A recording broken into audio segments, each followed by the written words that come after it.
Hello, welcome to the first MycoTalks of 2021.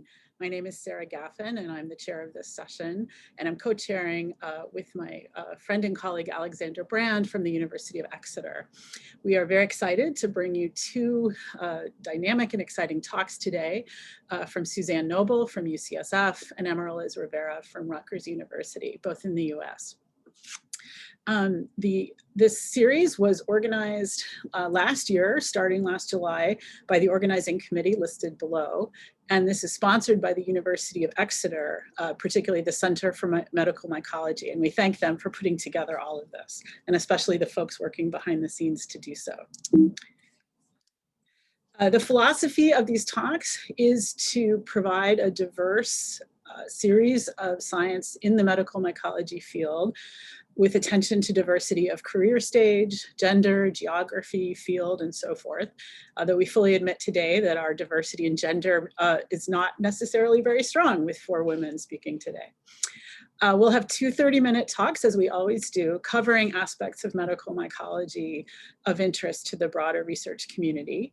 And this will be followed by 30 minutes of in-depth discussion in a panel discussion format. In order to put in a question, please use the Q&A function at the bottom of your screen. Not the chat, this is the Q&A. These questions will be seen by the panelists and the moderators, but not by everyone else watching. If you have to leave early, or you have a friend who missed it, you can catch up on these on YouTube with the link below. Please go to the University of Exeter Center for Medical Mycology website. You can also sign up for alerts, and you can follow us on Twitter. Upcoming talks for the next 2 months are listed here. They're also, again, on the website.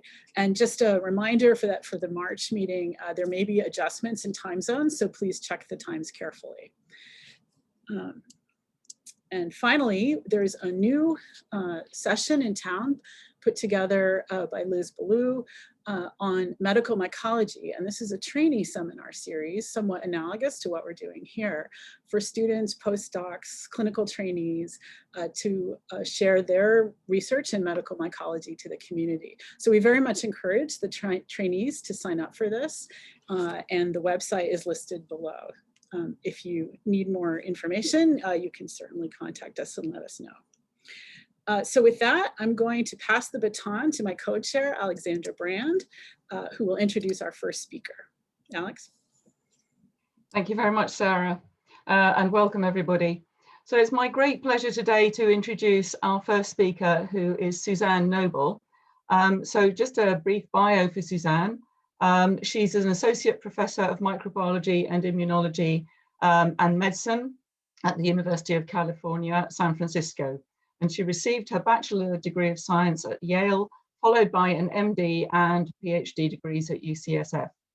So following her clinical training in internal medicine and infectious disease at Harvard and UCSF, she completed a postdoc in Sandy Johnson's lab. And there she developed methods for high throughput screening and gene disruption in Candida albicans, and she screened a library of bar-coded homozygous knockout mutants for morphogenesis and fitness in a murine bloodstream infection model. And many labs around the world use Suzanne's strains, and I must say thank you to her on everyone's behalf for this wonderful resource. Her studies established that albicans possesses virulence mechanisms that function independently of the yeast-to-hypha transition. And since setting up her own lab in 2009, Suzanne has won a number of awards and grants so that she's been able to add and expand from her work on virulence. And she's done this by investigating the molecular basis of Candida albicans' commensal association with mammalian hosts. Her lab has identified transcriptional programs and molecular effectors that govern the balance between fungal commensalism and virulence. And she's going to give her talk to us about this today, called Candida albicans, a fungal pathobiont in the mammalian gut. So over to you, Suzanne, and may I please remind you to put your questions in the Q&A and state who the question is for. Okay, thank you, Suzanne.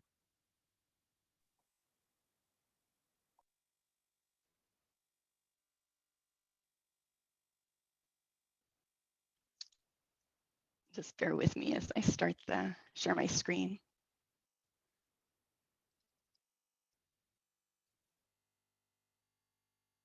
Okay, can everyone see this? Or let me start the presentation.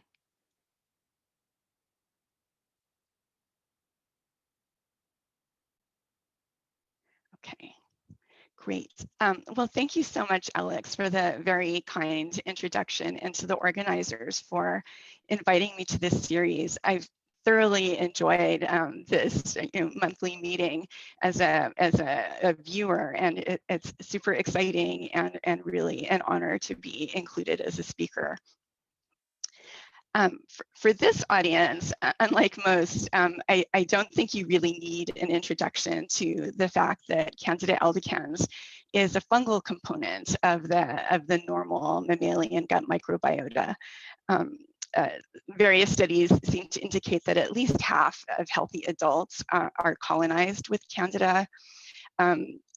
Colonization normally occurs sometime in infancy or early childhood.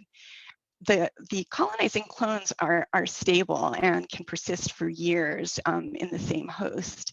And unlike many other fungi that can find their ways into our gut, Candida albicans does not seem to have an environmental reservoir. And so this implies there's a fair amount of adaptation to mammalian hosts. So I just wanted to point out that there's have been several recent papers that really suggest that a commensal Candida offers some benefits to the host, particularly towards the development of the immune system. So for example, if one monoassociates a notobiotic mouse with Candida, that will be sufficient to trigger expansion of the CD4 positive Th17 cell subset, which is critical for offering mucosal immunity. And similarly, in a study of human Th17 responses, there's strong evidence to suggest that commensal Candida sort of drives the development of the whole antifungal immune response, a portion of which is able to detect exogenous pathogens through shared epitopes. So these benefits towards healthy hosts, however, come at a certain cost, because Candida albicans is a pathobiont that is also able to cause disease in healthy hosts as well as debilitated hosts. And every year there are hundreds of millions of cases of superficial candidiasis and hundreds of thousands of cases of life-threatening candidiasis. So, I've always been fascinated by just the number of different ways that Candida can interact with its hosts, and that curiosity has sort of driven the longstanding questions in my laboratory, which are, how does Candida engage in so many different types of interactions with hosts? Meaning, what are the mechanisms underlying these interactions? And then secondly, what controls the transition from commensalism to virulence, which has to do with regulation? So the general approach that we take is to perform functional screens of Candida albicans mutants in mouse models of virulence and commensalism. And we use this to direct us towards the relevant fungal regulators and effectors. So I feel like I'm going to exemplify Alex's nice introduction. So I'm going to tell several stories today, just very briefly for the first two, which are older, and then in more detail for two more recent stories. So my original screen way back as a postdoc was for virulence factors in a bloodstream model. And in that work, I actually did 3 screens in parallel. So one was screening the mutants in a bloodstream infection model. The second was to look for morphogenesis defects in vitro, and the third was to look at doubling time, essentially. And my goal was to identify specific virulence mechanisms that operate independently of the yeast-to-hypha transition. So morphogenesis had been very well established as being critical for virulence, but it was hard because the morphogenesis defective mutants have so many defects. It was hard to extrapolate specific virulence mechanisms from that type of mutant. And just cutting to the chase, in the end, I was able to identify 46 mutants that that did poorly in the bloodstream infection model and yet appeared to have normal morphogenesis on plates. And so it was on one of the mutants from this class that the first story starts. So one of these 46 was defective for virulence, and was the deleted gene was predicted to encode DNA binding protein. That's all we knew to start with. And then just jumping ahead, the first two postdocs in my lab, Changbin and Kalyan, collaborated to demonstrate that Sef1 is a transcriptional activator of almost all of the iron uptake genes in the cell. And in fact, it's part of a transcriptional regulatory circuit that also includes a direct inhibitor of these same genes. And then these two transcription factors also mutually repress each other. So this was really interesting to us to find this circuit that includes both an inhibitor and an activator of the same gene set, because it was around the same time that we were developing our mouse model of gut colonization. And as we were thinking about the gut versus the bloodstream, one of the most striking kind of contrast between these two environments is the level of iron. Iron is relatively is available in relatively high concentrations in the gut because it's continually infused through diet and very little is absorbed. Whereas in the bloodstream, iron is very tightly sequestered, both to protect the host against iron-associated toxicity and as a form of nutritional immunity. So we had a strong suspicion that this Sef1, SFU1 iron homeostasis circuit might operate differently in commensalism versus disease. And indeed, again, skipping over all the data, I will just claim that when we looked at wild-type Candida albicans in the gut, we see that the SFU1 gene is expressed and very strongly represses the expression of iron uptake genes and also suppresses Sef1. And SFU1 is critical for commensal fitness in a gut colonization model, presumably because it's needed to protect against iron-mediated toxicity in this space. Whereas in the bloodstream, the opposite is true, where Sef1 is induced in a wild-type strain, it shuts off expression of SFU1, it activates the expression of iron uptake genes, and Sef1, as in the way that we originally found it, is required for virulence in this model.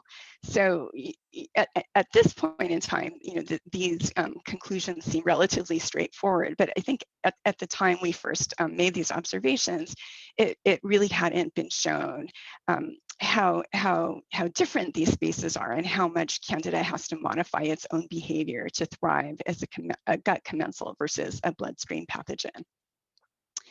Okay, skipping ahead to the next story, here I'm going to be even briefer and just tell you the overall results, which were, again, this was Kalyan Pandey and Changbin Chen's work. What they found was that when wild-type Candida albicans is introduced into the digestive tract of a mouse, the WAR1 gene is induced. So this is not expressed very well at all under in vitro conditions. It's barely detectable, but in vivo, it is, within the host, it's induced. And then if one passages a strain that has stabilized WAR1 expression through gut commensalism model, one sees after about 5 to 10 days the emergence of a morphologically distinct cell type that we call the gut cell type that outcompetes white cells in this environment. And when we tried to figure out what is it about these gut cells that makes them so fit, we transcriptionally profiled gut cells compared to their isogenic white cell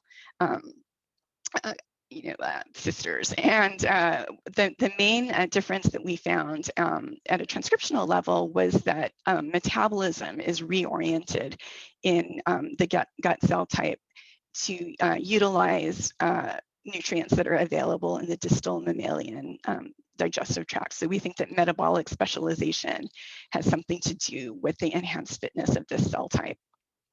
Okay, so now I'm going to switch to a more recent story. This was spearheaded by a student in the lab named Jess Witchley, who performed our first high throughput screen for gut commensalism factors. So Jess was bold enough to take our entire library of strains, about 650, and grow them up, combine them into a giant pooled inoculum, and then use this inoculum to colonize multiple animals. They were individually housed. She collected feces over a time course, and then prepared sequencing libraries from recovered yeast compared to the yeast that were present in the original inoculum.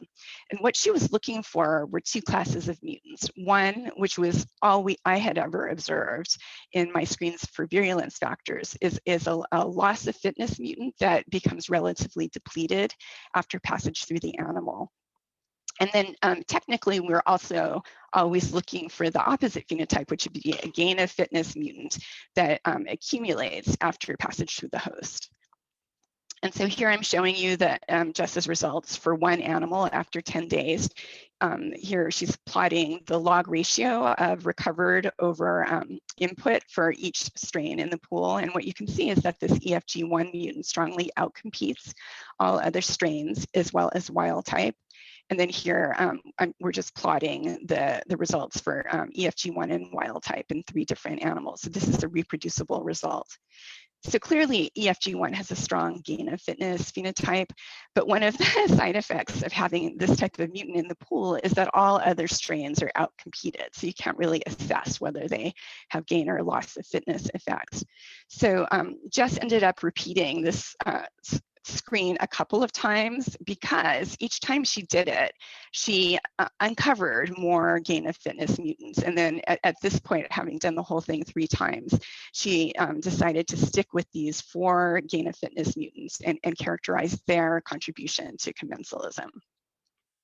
So remarkably, all 4 of those gain of fitness mutants were missing 4. They were individually missing one of these 4 regulators, which are all transcription factors that are part of the yeast-to-hypha filamentation program or morphogenesis program. So these are all activated by cell sensing of signals that promote the yeast-to-hypha transition, and signaling pathways activate these transcription factors, and then each of them is able to bind to and activate genes that are required for filamentation and that upregulate hypha-specific genes. In addition to direct DNA binding activity on these target genes, they also act indirectly by increasing expression of UME6, which is thought to be the terminal transcription factor in this cascade, the one that is the most specific for morphogenesis and versus other cellular effects. The UME6 mutant was not present in our original strain collection, so Jess ended up testing new UME6 knockout and overexpression strains to sort of ask independently whether a newly engineered mutant that affects this pathway would also affect commensalism. And indeed, she found that in a one-to-one competition with wild type, the UME6 knockout mutant strongly outcompetes wild type over time, whereas the overexpression strain is depleted from animals over time. So this strongly supports the idea that this very well established virulence program has an additional role in suppressing Candida's fitness as a commensal. So how might this work? So our original hypothesis was that it all had to do with cell shape. So the idea was that maybe yeasts are just somehow intrinsically better at colonizing spaces, including the gut. And therefore, any mutant that was locked into yeast morphology would have a fitness advantage over a wild type strain that sort of split itself between yeast and hyphae. So to address this question, another student, Pallavi Penumecha, had developed a fluorescence in situ hybridization technique for visualizing Candida within sections of histological sections of the gut of colonized mice. So here she's stained the nuclei of host epithelial cells blue. She used a lectin to stain the mucus layer green. And then she's used probes against ribosomal RNA to stain the cytoplasm of Candida this red color. And what you can immediately see is there are a bunch of kind of round or oval shaped yeasts in this section. But there are also quite a few elongated looking cells that, if you look at thicker sections, these are interconnected and are actually hyphae. So what this showed us is there are both yeast and hyphal forms in colonized animals. And moreover, Pallavi very carefully went through different compartments of animals that were colonized with wild type. And what she found was that yeast and hyphae are present in all segments of the gut, but there are patterns that are reproducible in terms of the ratio, with hyphae predominating slightly in the more distal segments and yeast predominating in the proximal ones. So going back to this issue of the transcription factors and why they have a competitive advantage, Pallavi next profiled the UME6 mutant to see whether, as predicted, it was locked into yeast morphology. And what she found, to our surprise, was that despite its well-known filamentation defect under in vitro conditions, within the host, there has to be some compensatory mechanism, because UME6 had the same ratio almost exactly as a wild type strain. And what this told us here, number one, is that UME6 is not absolutely essential for filamentation in vivo. And then also, cell shape is not the critical difference between UME6 and wild type strains that is responsible for our fitness differences.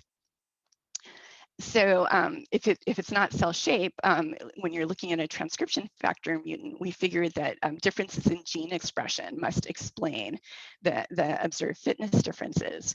And so back to Jess Witchley, went back to the animal model. She monocolonized mice with either wild type or UME6, recovered strains from large intestines, and then subjected them to RNA-seq. And the main difference that we found was that a subset of hypha-associated genes were downregulated in the hyperfit UME6 strain compared to wild type. So this sort of suggested that UME6 expresses less of some type of inhibitor of commensalism, and therefore is able to do better. That was our working hypothesis. And so to test that idea, we started knocking out genes in this category and testing individual target mutants in the commensalism model. And we started with this gene SAP6 that encodes a secreted aspartyl protease that is specific, that is expressed specifically by hyphal cells.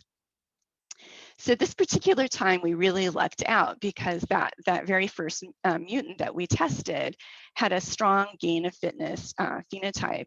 And then moreover, when we constructed an overexpression strain, the mutant lost commensal fitness. These phenotypes are very similar to those that we originally saw for the transcription factor mutant, although here we're only affecting the expression of one gene. So when it came time to sort of pull together all of these observations into a model, we really had to turn our original expectations on their head. So instead of proposing that Candida is doing something to the host, what we ended up proposing is that the host is actually monitoring the commensal fungi.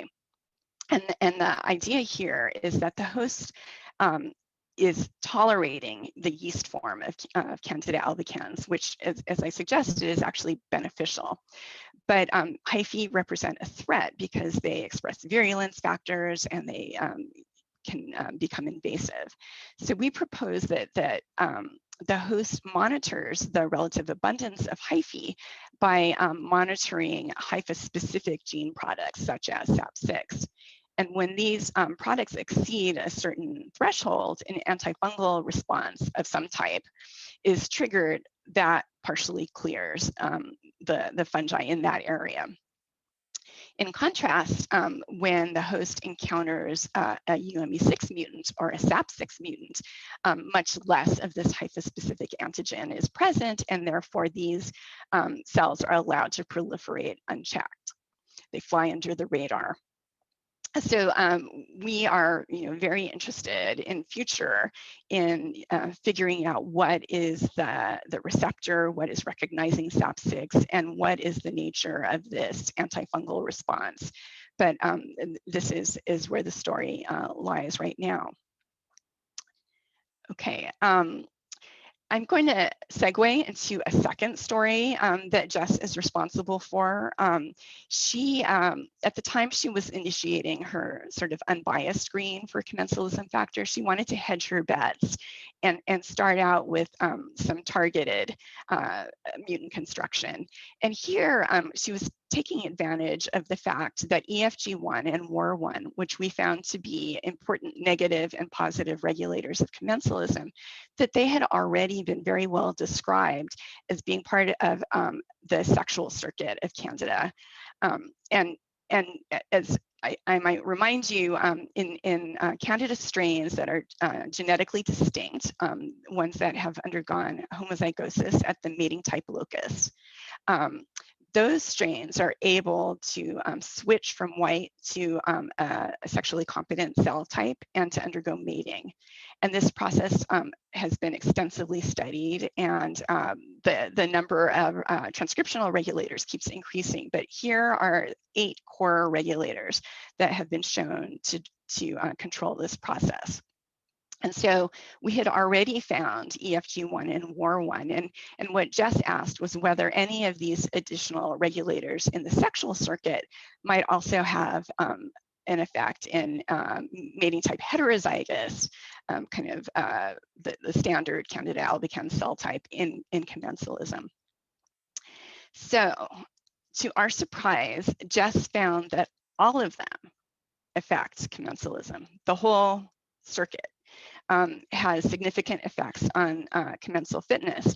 Although interestingly, the direction of the effect isn't always conserved. So some inhibitor, one inhibitor of mating actually promotes commensalism, and several activators of mating inhibit commensalism. So it seems that there's some rewiring in the circuit between mating and growth in the host, but this entire panel of transcription factors seems to have functions in both.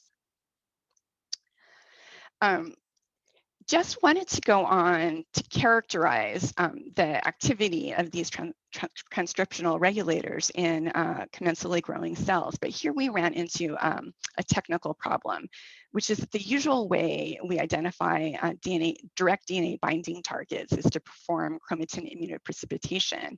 And it's a biochemical technique that requires large amounts of cell extract that we usually prepare from cells propagated in vitro. But there are no in vitro conditions that we've identified that fully recapitulate the complexity of the gut.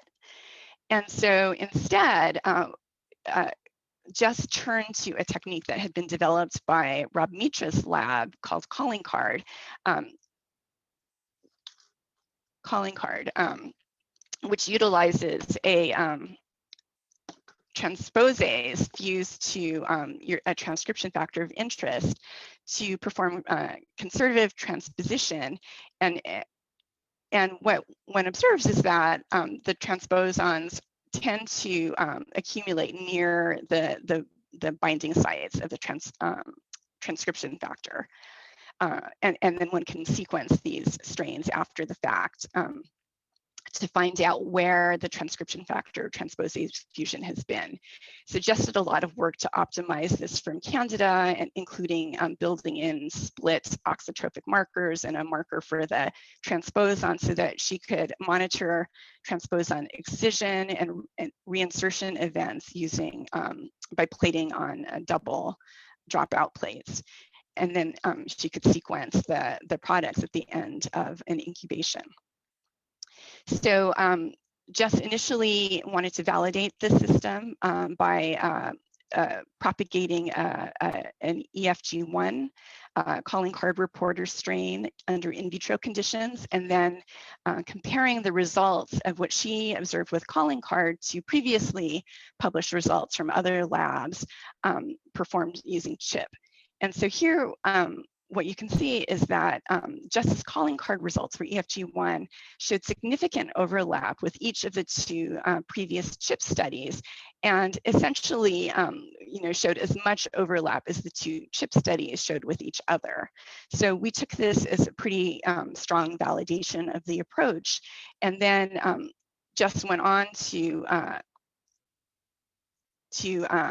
look at the strains in commensally colonized animals. And here, sorry, I forgot, I had this example of what calling card data looks like for the EFG1 gene. So EFG1 binds upstream of itself. So here's the gene and here's the upstream area. And these are independent insertion sites upstream of EFG1. And here's Clarissa Nobile's CHIP data for the same gene for comparison.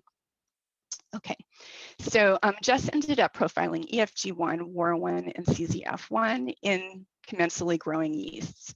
And these are all of the direct DNA binding targets, the predicted ones overlaid on gene expression information with genes that are upregulated in the gut shown in blue and compared to in vitro, and ones downregulated showed in yellow.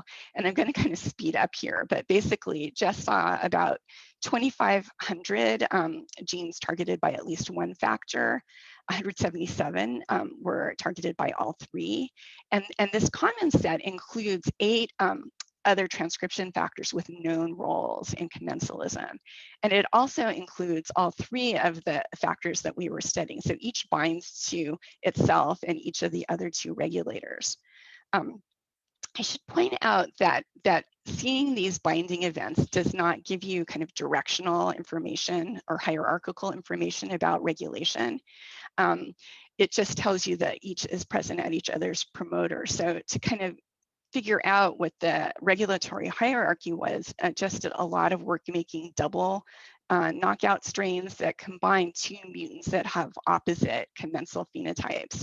So she combined all of these mutations and then profiled the double mutants in the murine model to generate data that is consistent with this model. So we think that CZF1 activates commensalism by entirely through repression of EFG1 activity. And then EFG1 has 2 different modes of inhibition of commensalism. One is by activating hypha-associated genes such as SAP6, and mind you, this also would activate virulence. It also acts through repression of the WAR1 mediated white to gut switch, which promotes commensalism.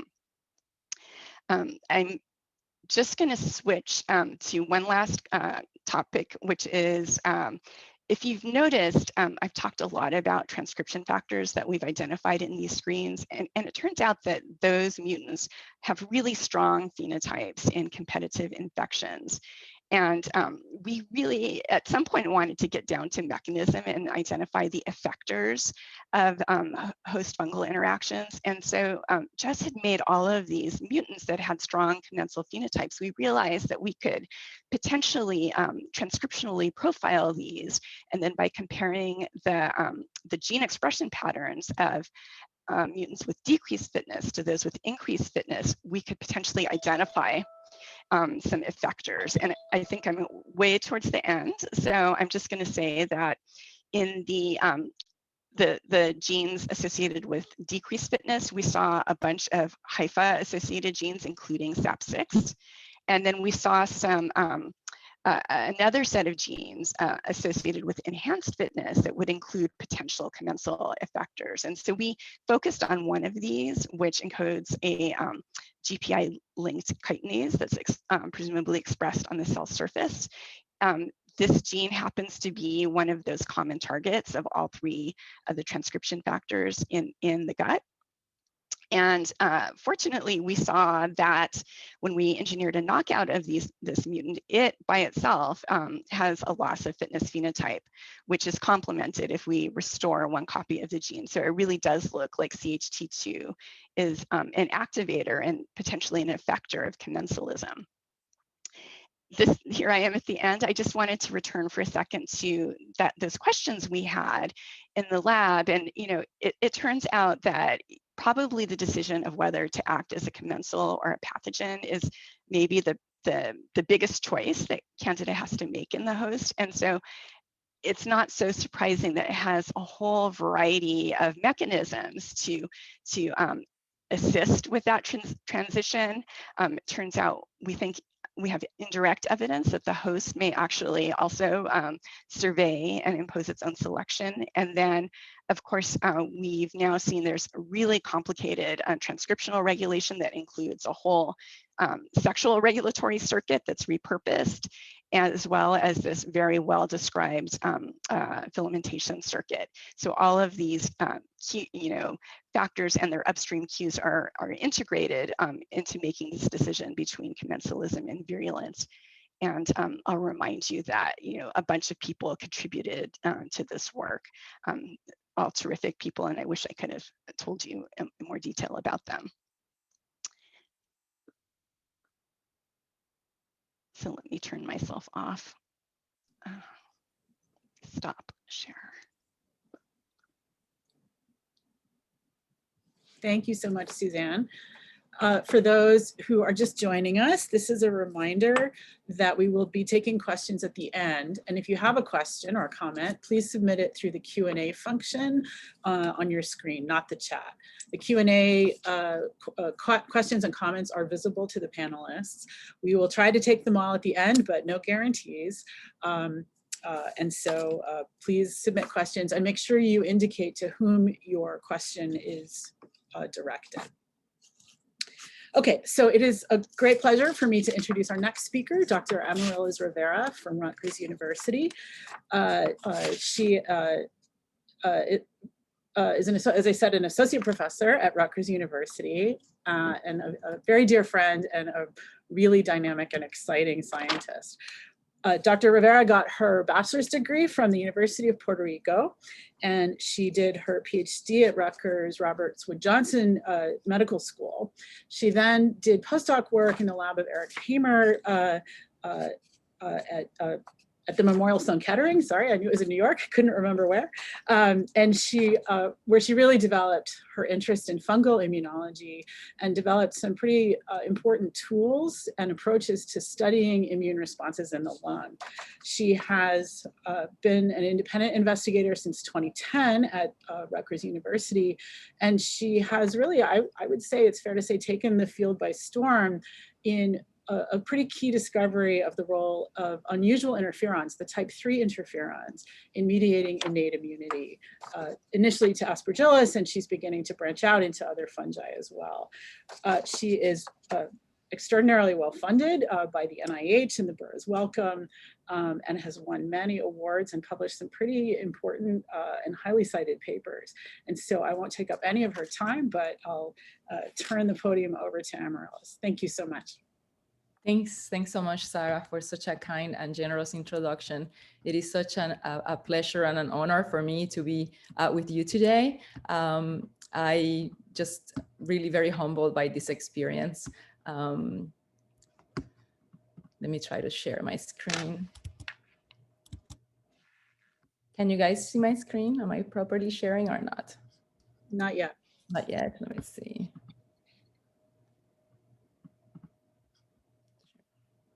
There we go. Yay. Okay, great. And we practice this, guys. Yeah, so it's a true honor for me to be sharing with you guys today. Again, I'm from very small place in Puerto Rico. I think a lot of excitement for a person like me, for a very humble beginnings. And I know we've all been through this pandemic with a lot of challenges, but having the opportunity to share our work in this platform, I think is one of the good things that have come out from the challenges. So today I'm gonna tell you about a story that I'm very proud of and very passionate about. Is what Sarah alluded about, this novel uncovering of a role for interferons, and in particular type 3 interferon in antifungal immunity. I would have normally started my talk telling people about the importance of studying fungal pathogens and telling people how these questions have been underappreciated and understudied. But in here, I'm preaching to the choir, so I'm just gonna jump right into telling you a little bit about Aspergillus fumigatus specifically, since I know we have a mixed a crowd of people that study different organisms. So Aspergillus fumigatus is an environmental mold, fungal pathogen that makes very small spores. That means that those spores are easily inhaled and can reach deep into the alveoli. Exposure to Aspergillus is very common. The fungus can grow anywhere and is being present both indoors and outdoors. In the context of a normal immune response, you don't even find out that you have been exposed to Aspergillus. The phagocytes quickly take care of these spores. Now, in the context of immune suppression and the effects of immune surveillance by the host, exposure to these Aspergillus fungal spores can lead to then uncontrolled fungal growth and the formation of hyphal structures in the lung tissue. And this is a representative histological examination of a patient that sadly succumbed from invasive aspergillosis. The work I'm going to show you today has attempted to model invasive disease in mouse models of infection. But just for background, I want to highlight that invasive aspergillosis is not the only disease that Aspergillus causes. Exposures to Aspergillus can cause deadly blindness in people. It can also be an exacerbation for asthmatic patients, subsets of which can develop allergic responses to fungal sensitization. So one of the challenges for invasive aspergillosis lies in our current difficulty for properly treating this infection, and mortality rates remain very high, even in the context of first of the line antifungal drugs. And as I was alluding to, the host-mediated control of aspergillosis is very critical, and important risk factors that I wanted to highlight in this slide include low numbers of innate cells, in particularly low numbers of neutrophils have been shown in patients to be an important risk factor. In addition, patients that are also susceptible are those that are undergoing immunosuppressive treatments for their cancer malignancies. And in addition to these immune suppressed reasons, there are also genetic conditions that can lead to disease susceptibility, and in particular, defects in the formation of reactive oxygen species in patients that have defects in NADPH oxidase have also been found to be at enhanced risk for susceptibility to fungal infection.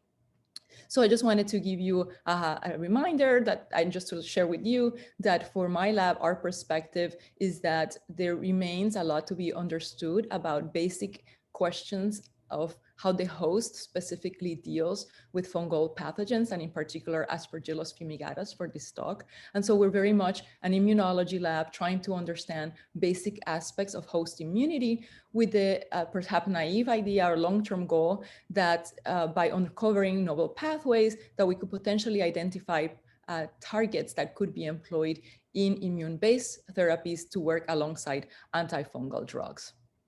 So from this kind of simplistic perspective, we've been trying to understand, again, basic mechanism of host immunity to Aspergillus. We model infection in the lung by delivering live spores to the lung of mice. And what we previously uncovered is that inflammatory monocytes are critical mediators of protection against Aspergillus. And if you selectively deplete CCR2 positive cells using the nice mouse that our dear colleague Tobias Hall generated, where you can inject diphtheria toxin to selectively remove these cells, we saw that there is the mice succumb to infection, and we can confirm that this is due to invasive fungal growth by looking at histologically at the lung. In addition, and we confirmed that neutrophils are also important cells. So if you selectively target neutrophils, the mice also succumb to infection, and they also is due to uncontrolled fungal growth. We also showed that in the context of Aspergillus in mice, the myeloid compartment is essential and sufficient to control fungal infection where lymphocytes are dispensable.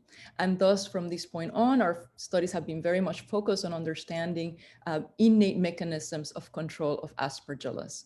And one of the things that intrigued us a lot about this initial observation of the susceptibility of the monocyte depleted mice is how come neutrophils alone couldn't take care of Aspergillus. They're very abundant. They were properly recruited in our model in the lung tissue, and yet they were not able to control infection. And we came up with this hypothesis that this each cell subset was required because perhaps there's crosstalk between the cells, and that there might be providing signals to each other for proper antifungal control. And so we embarked to test the specific hypothesis whether monocytes were regulating somehow the antifungal response of neutrophils. And the story I'm going to tell you is very much one-sided into what can monocytes do to neutrophils. And what we decided to do was take an unbiased systems biology approach to interrogate what are monocytes doing to neutrophils. In collaboration with Tobias, we had already shown that when you deplete monocytes, neutrophil activity was severely impaired, and we saw that they were less able to kill Aspergillus Candida. We also saw that the neutrophils were less able to produce ROS. And using a differential transcriptomic from neutrophils from competent mice and those that were monocyte depleted, we ended up with a very strong signature of interferon genes.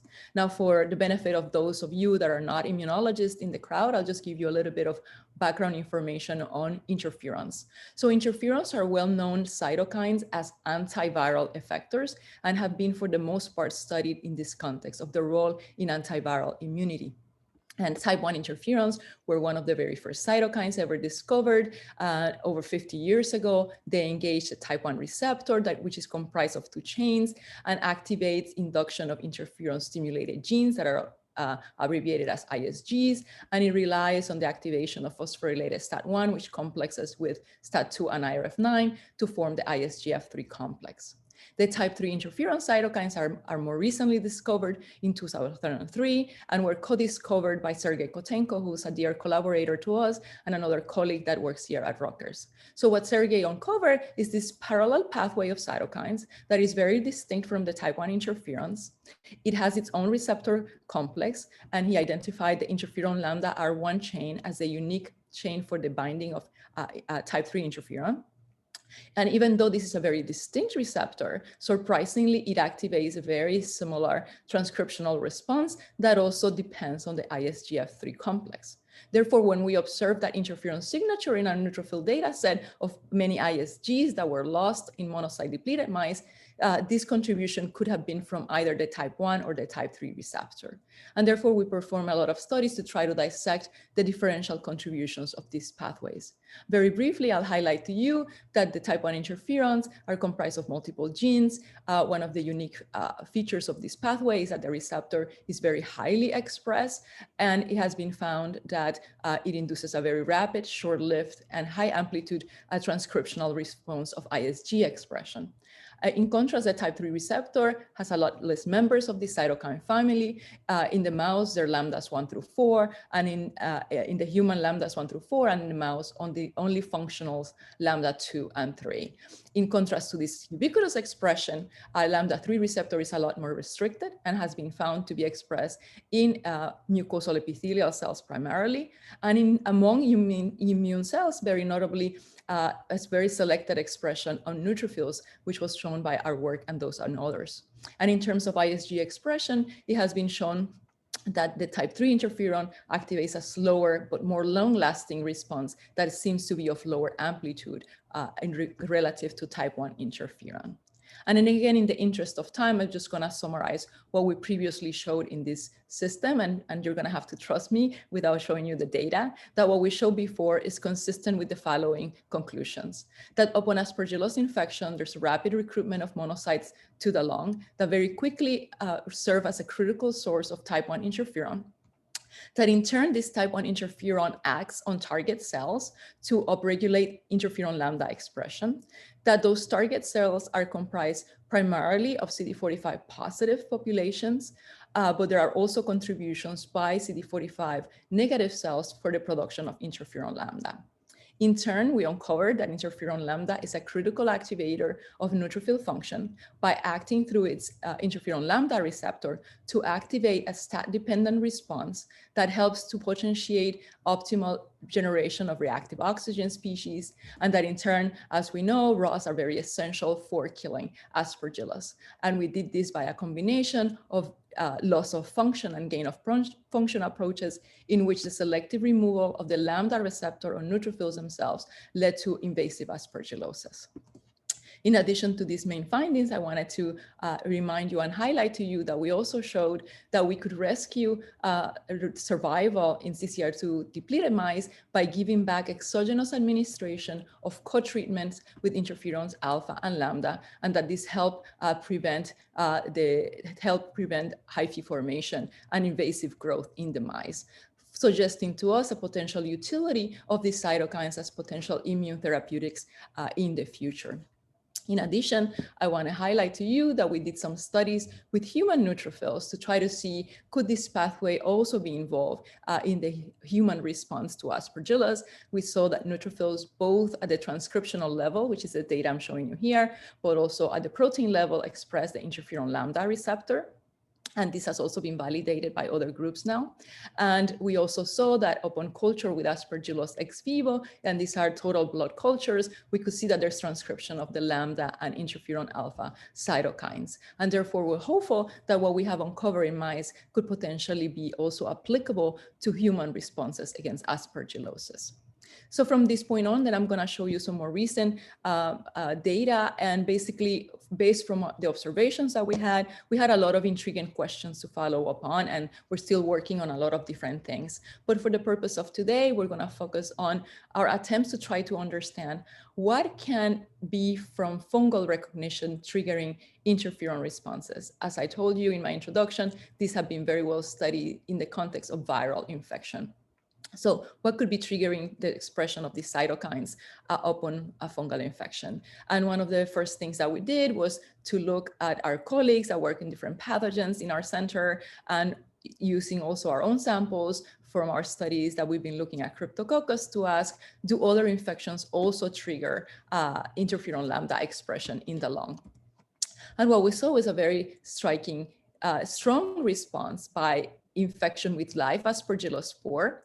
There was some induction of expression by other infections, including a Cryptococcus mutant that we've been studying, and some slight transcription by Nipostrongylus brasiliensis, which is a helminth parasite that has a pulmonary phase infection. And that was in contrast to a heat-kill resting Candida that had minimal activation of the transcription.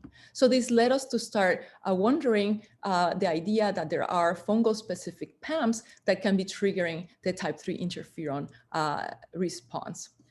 And this is a well-known, appreciated in the field from work from Tobias, as well as Chad Steele and Kieran Marr, that Aspergillus undergoes a germination process in which it exposes beta-glucan as well as other PAMs that help activate an optimal response to the threat, right? So the host is sensing there is something dangerous by being able to monitor whether the spore is germinating or not. So we decided to very simply ask, and again, I highlight here that this is a work that was led by my graduate student, Orchi Dutta, and this is part of her thesis work.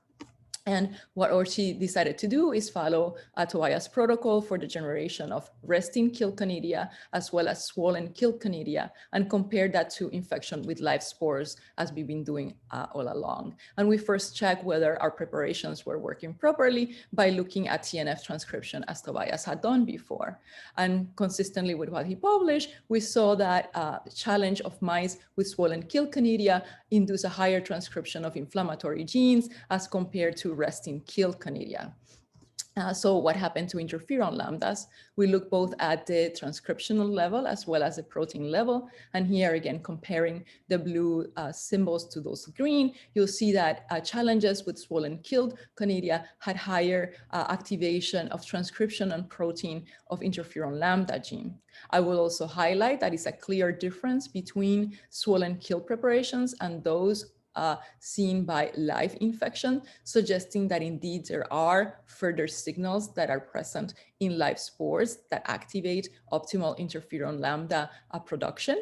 And I'm going to talk about that in the next section of the talk. But for now, we'll focus to seeing that there are significant upregulation of lambda upon germination of spores. To specifically address this, whether this was due to beta-glucan, dectin-1 activation, we repeated the analysis of challenging mice with swollen killed Candida and live Candida in the mice that were either wild type or dectin-1 deficient mice. And what we observed is that there was a significant contribution by dectin signaling to optimal transcription of interferon lambda genes. And in here, this in the left, these preparations of mice that were challenged with swollen hid Candida, and on the right, those that were infected with live spores.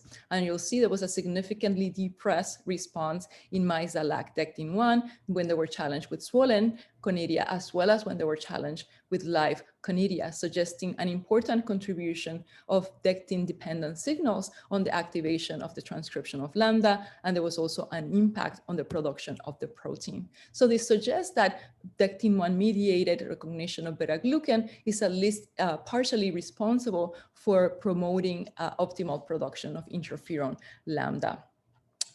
In our earlier studies, as I alluded to, we had demonstrated that one of the important roles of interferon lambda in antifungal immunity is to help potentiate optimal production of ROS by neutrophils. So we wanted to look in the dectin deficiency background at the impact of ROS production.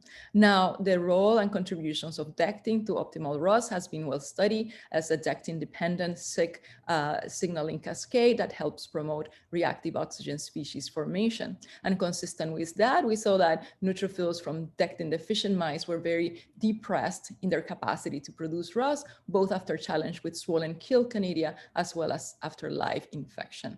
And at this point, we hypothesized that perhaps we could compensate for some of this dysfunction by reconstituting some of the interferon lambda if we did gain of function approaches in which we can reconstitute interferon lambda in the dectin deficient background.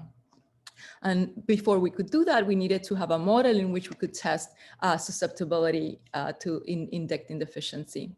And in our earlier studies, we had seen that dectin deficient mice were not significantly affected in terms of survival when we challenged them with Aspergillus of the AF293 strain. And in the studies that we've been doing with interferon deficient mice, we have been using Aspergillus of the CA10, which is a more virulent strain. So we then infected dectin deficient mice to the CH10 strain, and saw that in response to this particular isolate, dectin mice were highly susceptible to infection and succumbed very rapidly. And we observed that very early on after infection, there was impaired control of fungal growth, and we saw this increase in CFUs. And we confirmed that this mortality was related to indeed a failure to control fungal growth.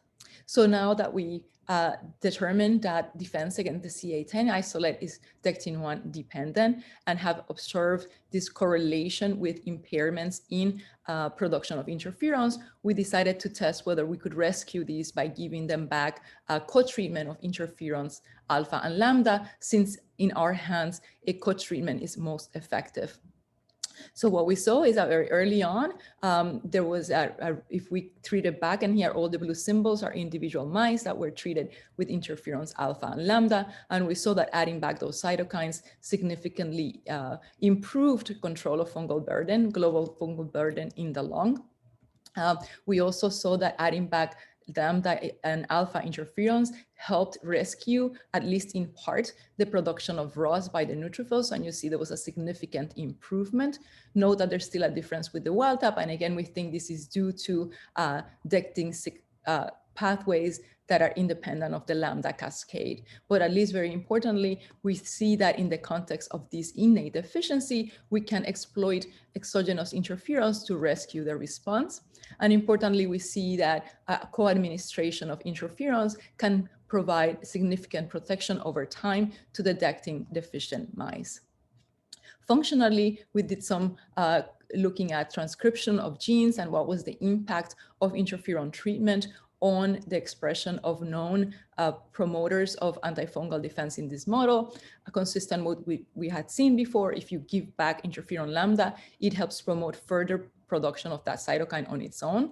And in here, the treated mice are in the blue. And what we saw was that adding back interferons also rescued expression of protective cytokine IL-1 alpha, which had been shown previously by our collaborator, Josh Obar, to be an important effector cytokine in defense against the CA10 isolate. So altogether, we think that this data supports an important role for detection of germination by the host in a dectin-1 dependent manner that helps activate a protective interferon cascade of responses.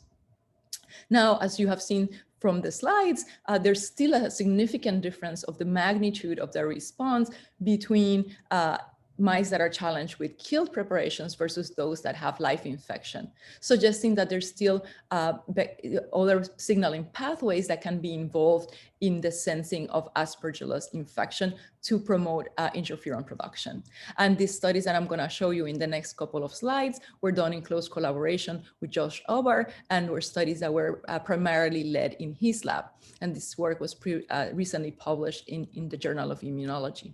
So, and basically what we looked in here is inspired by studies done in models of viral infection, in which it is well known that in order for there to be activation of interferon transcription, the host relies very strongly on cytosolic sensors of nucleic acids in the form of sensors that detect DNA, as well as sensors that can distinguish between single-stranded RNA and double-stranded RNA.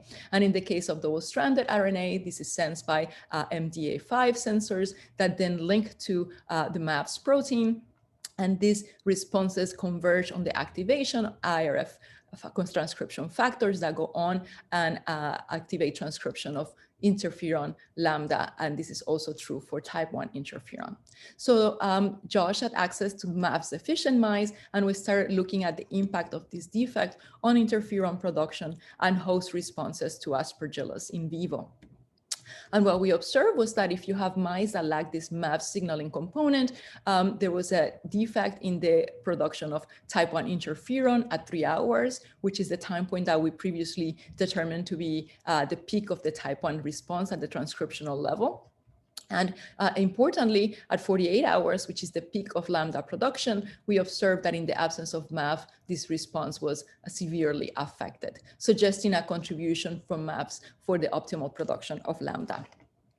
Importantly, upon infection of these knockout mice, Josh observed that there was high susceptibility. The mice rapidly succumbed to infection, which was linked to uncontrolled germination in the lung, suggesting that MAPs activate optimal production of interferons, and this in turn helps protect the host against invasive fungal growth. And then what could be upstream of MAPs? Josh also had MDA5 mice, and upon infection of these animals, we observed enhanced susceptibility, enhanced mortality, And there was also increased rates of germination in these animals. And functionally, he also saw that neutrophils from these mice had impaired capacity to inactivate flare conidia. So I took the liberty of taking this graphical abstract from Josh's paper and added on to his graphical abstract what we think is our contribution to this picture. And what we think is occurring at the time, and this is our current understanding, is that upon fungal uptake by phagocytes of Aspergillus conidia, there are distinct stages of activation that are triggered by the host, right? These are alarms that are sounded. And one of the very first alarms that are sounded is as the spore starts their process of germination and beta-glucans are exposed, there are important dectin-1 dependent signals that activate interferon production. What Josh's studies have nicely shown is that in addition to these signals, there is a role for sensing of vitality, sensing that the spore is viable and transcriptionally active, in that exposures of double-stranded RNA from Aspergillus can activate this cytosolic sensor MDA, which then links to MAPS to activate transcription that leads to optimal production of interferon, particularly interferon lambda, which we have shown is a very important activator of the antifungal activities of neutrophils. And so we think there's a lot of excitement, further questions to be asked, but that at least we have answered that there are specific fungal PAMs that help promote optimal production of interferons. And in the last few slides, very briefly, I wanted to share with you some of our own published work, where we've been trying to further understand the role of the cytokine in antifungal immunity. And one of our kind of wild hypotheses at some point when we started to study interferon lambda receptor deficient mice was whether this receptor chain could potentially engage other cytokines other than interferon lambda. It seems so unexpected to have an antiviral cytokine be involved in antifungal immunity that we thought, well, maybe there's another ligand for this, and we need to make a knockout mouse to investigate, is this, if we remove the cytokine locus in these animals, would the phenotype recapitulate what we see when we target the receptor? And what we have done is make a global knockdown of interferon lambda 2,3 locus in mouse. And these are small genes that are very adjacent to each other. So we have also generated animals that have flanked with flux sequences for selective removal of the locus of cells of interest. But for now, we have started with the characterization of the global knockout mouse, and I'll just show you a little bit of initial studies on those mouse. So first of all, we confirmed that we did knock out this locus properly, and when we infected with Aspergillus, there was no detectable production of the cytokine. And then we investigated the mice for survival, and we saw that removal of the entire locus of the interferon lambda recapitulated the susceptibility that we have seen in the receptor. So the mice succumbed to infection. So no, there's no mystery cytokine. This is a very specific role of interferon lambda to the lambda R1 receptor. Importantly, we have seen that we can rescue the interferon lambda knockout mouse by giving back interferon, pegylated interferon lambda 3. Again, directly demonstrating a direct role of this signaling cascade on the activation of antifungal defense. And very briefly, in my last data slide, we have been asking what are the relative contributions of interferon lambda that comes from the hematopoietic compartment versus the contributions of non-hematopoietic cells. And we have turned to the use of bone marrow chimeric mice. And what we have seen is that if we reconstitute wild type hosts with bone marrow from the lambda knockout mice, we can recapitulate the susceptibility, suggesting that indeed hematopoietic cell-derived interferon lambda is very important for antifungal defense. We have also generated recently the reciprocal chimera, and so a partial contribution of non-hematopoietic cells in that. And again, this is a very pilot study. We are still waiting for the histology for this particular data set. But in this initial analysis, 2 out of 5 chimeric animals succumbed to infection early on if they were defective of interferon lambda cytokine locus on the non-hematopoietic compartment. Therefore, suggesting some contributions to the host defense by epithelial cells, which I think it would be a very intriguing question for the future to pursue. And just I wanted to leave you with the, some broader picture of what we are been trying to understand and have been working on. We have invested a lot of time and money in generating a cohort of mice of selected removal of the type 1 interferon, the type 3 interferon, their signaling partner STAT1, and our novel generated interferon lambda flux mice crossed to these different favorite Cree lines to target different innate populations. And we have received the CCR2 Cree generously from Tobias Ho to interrogate these questions, are in the process of characterizing all these different lines. And hopefully a lot of exciting stories will come from this, and happy to come back and share some of that in the near future. So at this point, I want to thank my lab, especially Vanessa Espinosa, who has spearheaded all the interferon studies.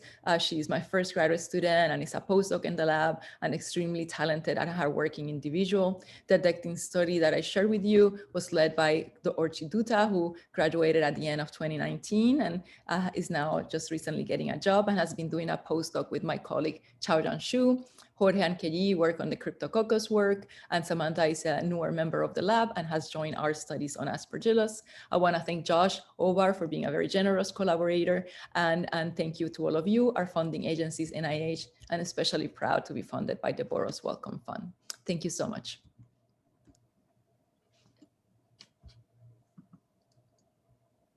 Thank you so much, Amariliz. Wonderful talk. So now we will enter for the final 20 minutes, our Q&A. And the way this is going to work is we will alternate questions that are basically curated by myself and my co-chair, Alex Brand. And we apologize to anybody whose questions we don't get to. We are not taking them in chronological order necessarily. If there's a frequent topic, we will prioritize that. But the speakers will receive a list of all your questions and who asked them, if we have that information, and they will try to get back to you. Otherwise, you can contact them offline. So Alex, why don't you start with questions for Suzanne? Okay, thank you very much indeed. Well, Suzanne, there's lots of very great compliments about your talk, so I'm not going to list all those, but you'll maybe see them later on. I'm going to bring together some of the questions first about the environment that you first looked at in the gut.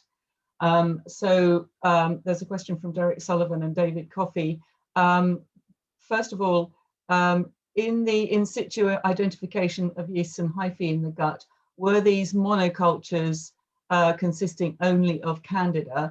And David asks, did you look at other bacterial species in the gut as in this interaction between commensalism and virulence? So the answer is I think the first question was, did we start with a monoculture of fungus for the colonization and visualization experiments? The answer to that is yes. So we only used one strain at a time, either wild type or a mutant.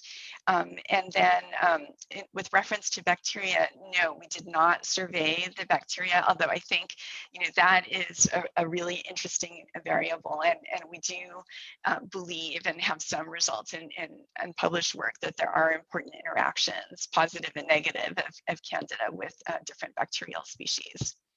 Okay. And I'll just follow up with that.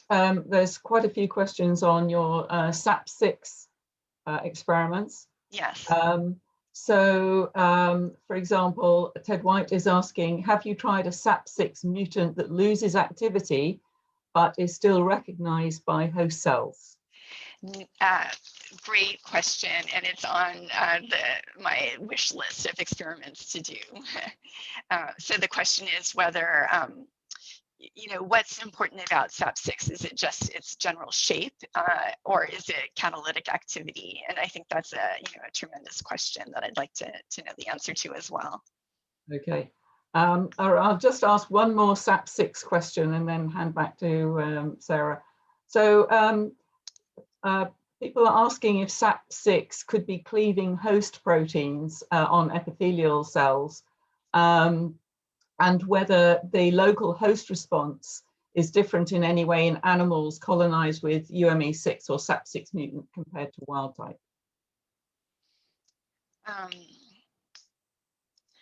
So we haven't noticed a difference in the animals colonized with UME6 versus SAP6. What's a little bit surprising, or is, you know, my thought, or you know, teleologically, the reason we think the host is monitoring these proteins is because they're markers of, you know, dangerous hyphae, and yet we don't really see a phenotype in the animals that have, you know, overgrowth of these Candida strains. We don't see evidence of damage, weight loss, you know, inflammation on histological sections. So, you know, it could be that that there is no, you know, bad effect, or it could be that, you know, a second hit is required. So maybe this makes you somewhat more vulnerable, and then if something else happens, the host would get sick.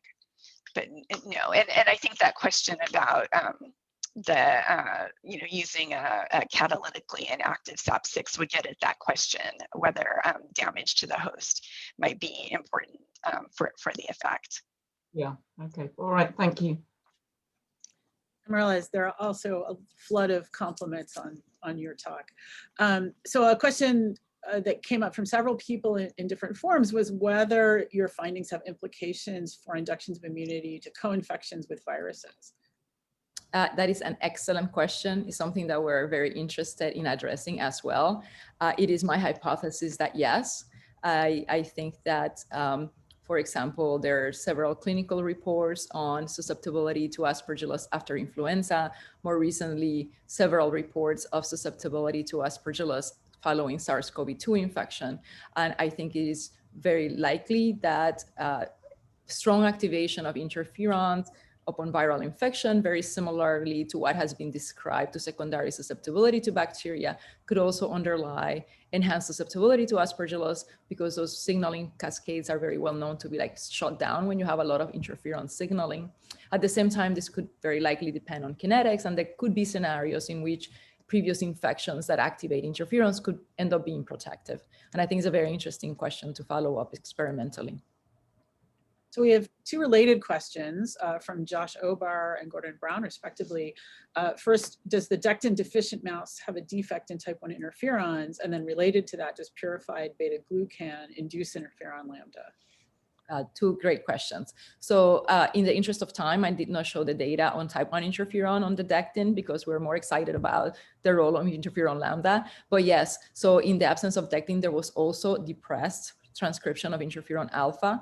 In both cases, none of it was absolute, so it was just a decrease. So we think that, and the role for dectin-1 in activating type 1 interferon is well known in the Candida model, and so we think this is likely conserved. It's interesting that it's not, again, absolute. What we have seen before is that, and that's why I kept using the term optimal production, because we've seen repeatedly in different models that just slight reductions in the cytokines affects antifungal immunity. So you need a full complement of the cytokine in order for them to be protective. And the other question from Josh was, sorry? A question about, the dectin deficient mouse. Does that also induce type 1 interferons? Yes, so it affects type 1 interferon.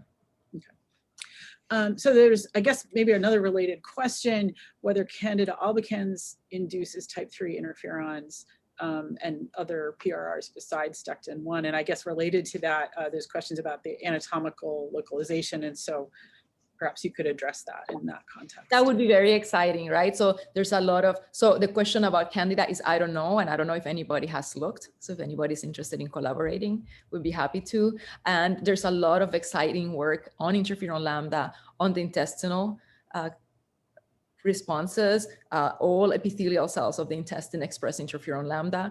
Our collaborator, Sergei Kotenko, has been studying that a lot in models of DSS. And what he finds is that interferon lambda is an important protector of epithelial cell turnover. And so there's a lot of interesting possibilities on Candida lambda interactions in the gut. But as far as I know, nobody's looking. Yeah. Okay, let's pass it over to Dr. Noble. Okay,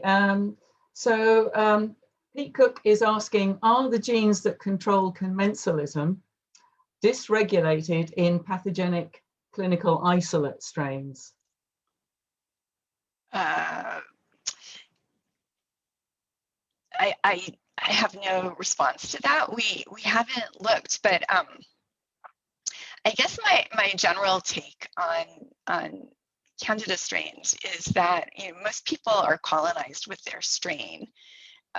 They get it early in life, and that's the one they have. And there may be strain replacement, but we don't, with Candida infections, we don't tend to see things like epidemic, Staph aureus, USA 300, or these strains that are more virulent. What we really think is that kind of in a context-dependent fashion, depending on what's going on with the host, one's own commensal strain can become virulent or not.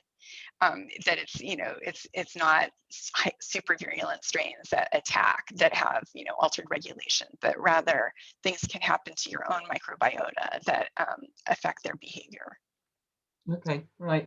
And also IgA recognition of commensals is an important host factor for gut homeostasis. So does interruption of these commensal genes alter how IgA is recognizing Candida? Could interaction with IgA be the crucial host factor deciding on commensalism? So certainly it could be. We haven't looked. We have done a little bit of collaboration with June Round's lab, where they're looking at IgA responses to Candida, but we haven't looked at these particular strains. I think that's something that would be worth doing. I think at this stage, I need to talk with all of you immunologists that I'm looking at right now and pick your brains, because I think there are so many possibilities.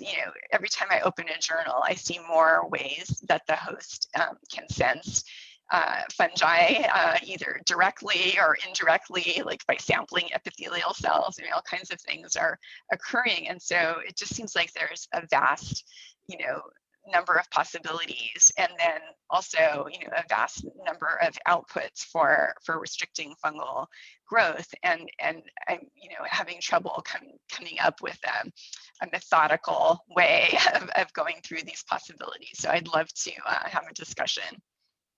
Yeah, so Al Brown is asking, do you, and this might be more measurable, do you see local recruitment of phagocytes around hyphal cells close to the gut epithelium, and a corresponding lack of recruitment around yeast cells? No, we have not seen, well, I don't know that we've looked hard enough, but we don't see a lot of, immune cell accumulation, at least in the the sections that we've looked at.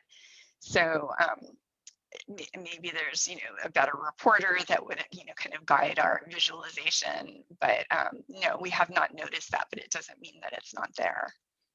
Okay, right. And one last question about immunity from Gordon Brown. Do you have evidence of alterations in gut immunity in your mutants that provide a gut colonization advantage? Again, I'm happy to talk with you as well for how would we measure that? So no, we have, we looked, by histology, and we looked at a couple of, pro-inflammatory cytokines to see if we could detect any difference. And really, there's so little inflammation by either measure that we have not, noticed that. But those are very crude measures. I'm sure there are so many better ones out there that we haven't thought of. Okay, Suzanne, I'll hand back to Sarah now. Okay.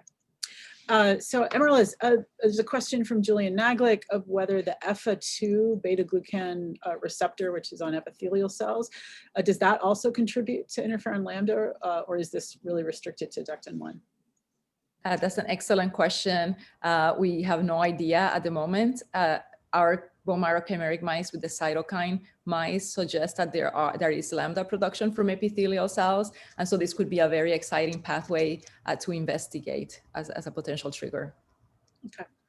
Salome Liebing-Landman asks if the interferon lambda, is interferon lambda induced by other settings where you have high beta-glucan exposure, for example, caspofungin treated, either Aspergillus or Candida or other fungi? Another excellent question, and that reminded me that the one I missed before was Gordon's question about whether we had tried purified beta-glucans and seen whether that triggered interferon lambda, and the short answer is no, we did not try it yet to look at that. It's on our to-do list, and we also have not tried caspofungin or any other settings. It is our hypothesis that based on our finding on dectin deficient mice, that there is going to be a contribution of beta-glucan to optimal production of lambda in different settings. And we would have to design specific experiments to address that properly. So there's several questions related to neutropenia and whether you've actually directly tested this in a neutropenic setting that might reflect the human condition. So what we have tried is a monocyte depleted, the dectin deficient, like I always showed you. We have done some preliminary studies on neutrophil depleted mice, and in our hands there's very strong depletion, and in that setting that was not able to, but is also on the works to do different models of immunosuppression or drug-induced immunosuppression to test the suitability of this exogenous administration as rescue.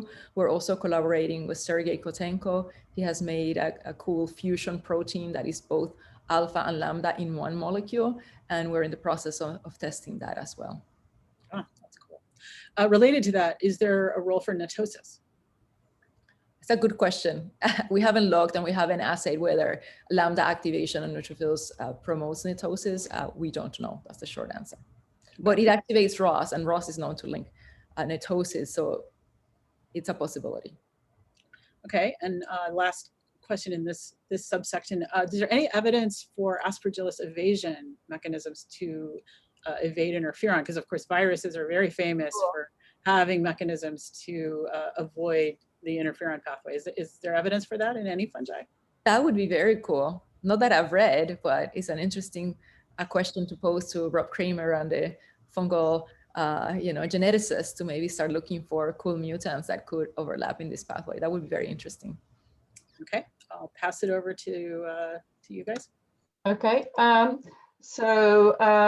Jacob Sprague is asking, do you have any ideas as to how the loss of a surface chitinase decreases the fitness of albicans in a commensal model? So I'm very disappointed in my answers. There's a lot of I don't know, and it could be a lot of things.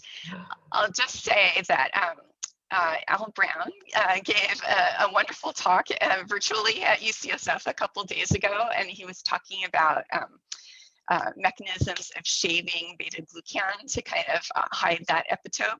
And so I was wondering to myself how much is known about recognition of chitin on, I always think of it as being sort of buried deep, but, what if it's either exposed and might trigger, an immune response, or I also know that I think in asthma models, sometimes chitin can push towards Th2 polarization, which actually would favor the fungus. It would not be protective. So maybe, Candida could be liberating that to kind of,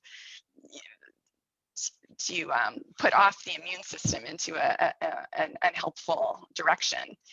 Those are two completely speculative ideas, but lots to do, lots of experiments to work on.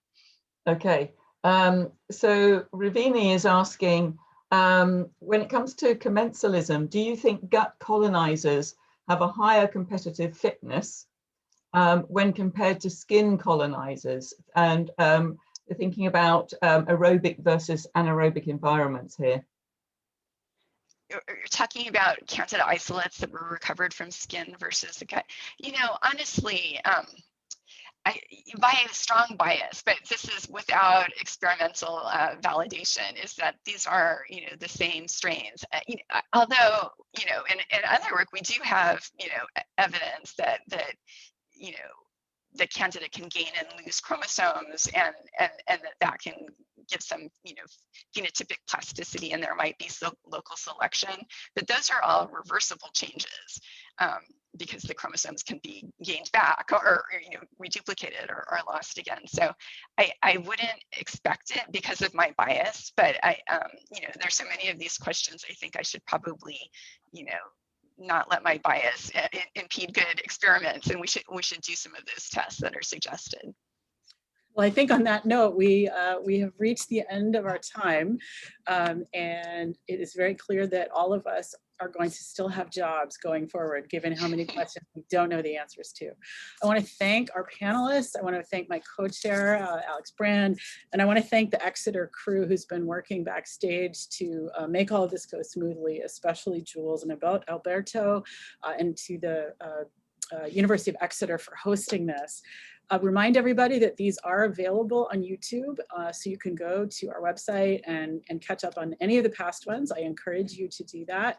And apologize to the many, many great questions that came in that we just didn't have time to get to. The speakers will see those, and they'll hopefully get back to you. I assume they're okay if you email them offline. And thanks again for coming to this series.